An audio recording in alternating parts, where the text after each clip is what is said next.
He gave away so much gold on a single journey that he accidentally wrecked the economies of entire cities. His wealth is often called the greatest any human being has ever possessed, so vast that historians say it simply can't be calculated, and most people have never heard his name.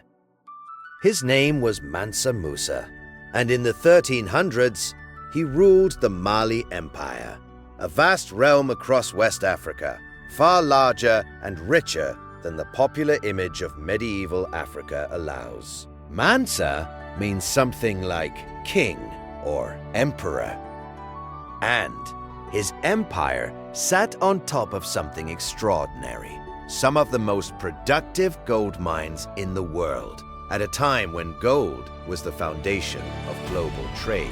Mali also controlled the salt trade, and in that era, salt was precious enough to be traded weight for weight against gold itself. In 1324, Musa set out on the Hajj, the pilgrimage to Mecca, but he did not travel humbly. According to the accounts that came down to us, his caravan was staggering. Thousands upon thousands of people, soldiers, officials, and enslaved attendants, stretching across the desert. Camels carried enormous quantities of gold. Heralds went ahead of him, dressed in silks, carrying golden staffs. It was less a pilgrimage than a moving city, and it was designed to be seen. Then he arrived in Cairo, and here the story becomes almost unbelievable. Musa was extravagantly generous. He gave gold to the poor he met along the route. He handed it out to officials, to hosts, to anyone who impressed him. He spent lavishly in the markets. And he did it on such a scale that he flooded the city with more gold than its economy could absorb. The value of gold in Cairo reportedly slumped, and by some accounts, the region's markets took years to recover. One man's generosity had, quite literally, caused inflation. The effect on his reputation was seismic. Word of the fabulously wealthy king from the south spread across the Mediterranean world and into Europe.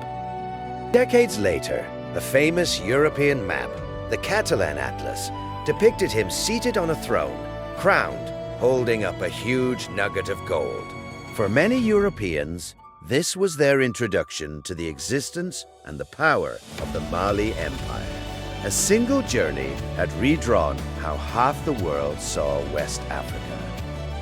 But Musa was far more than a spender. What he did with his wealth at home mattered more. He returned with scholars, architects, and books, and poured resources into his cities, above all, Timbuktu. Under him and his successors, Timbuktu grew into a genuine center of learning and trade, with mosques, libraries, and scholars drawn from across the Islamic world. He commissioned grand mosque construction, including work associated with the great mud brick architecture the region is still famous for. He turned gold into knowledge. Mansa Musa matters because he demolishes a lazy assumption that medieval Africa was a place on the margins of history. Here was an empire so wealthy it distorted foreign economies, so confident it announced itself to the world, and so invested in learning that its libraries drew scholars from thousands of miles away. He wasn't an exception to African history. He was a spectacular illustration of it. We can't put a real number on his fortune. The honest answer is that it's beyond meaningful calculation, but that's almost the point. Mansa Musa's wealth wasn't measured in coins. It was measured in the fact that 700 years later, we're still talking about the man who gave away so much gold, he broke a city.